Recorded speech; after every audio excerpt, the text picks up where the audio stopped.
Corona virus کے بڑھتے خطرات کے پیش نظر حکومت پنجاب کی جانب سے پنجاب بھر کی طرح آرف والے میں بھی لاک ڈاؤن کر دیا، جبکہ مقامی انتظامیہ کی طرف سے تمام تر حفاظتی انتظامات بھی مکمل کر دیے گئے۔ لاک ڈاؤن لگنے کے باعث منڈیوں کی رونقیں تو ماند پڑ گئی ہیں، لیکن ساتھ ہی ساتھ بیپاری حضرات بھی اپنے جانوروں کے ریٹ نہ ملنے پر شکوہ کرتے نظر آ رہے ہیں۔ لاک ڈاؤن دی وجہ تو گاہک آ نہیں رہا جناب۔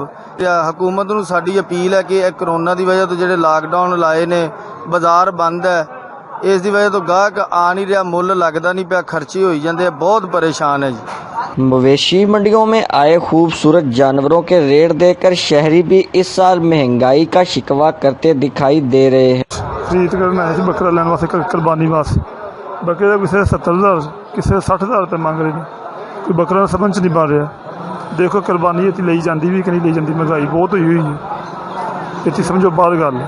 ایک طرف تو لاک ڈاؤن، دوسری جانب عید کی تیاریاں عوام کی سمجھ سے بالا تر ہیں۔ لاک ڈاؤن کے باعث شہری اور بیپاری دونوں حکومتیں وقت سے شکوہ کرتے نظر آ رہے ہیں۔ لاک ڈاؤن اور مہنگائی کے باعث عید کی خوشیاں بھی ماند پڑ گئی ہیں۔ کیمرہ مین ٹیم کے ساتھ ڈاکٹر سیف اللہ، آپ تک نیوز، آرف والا۔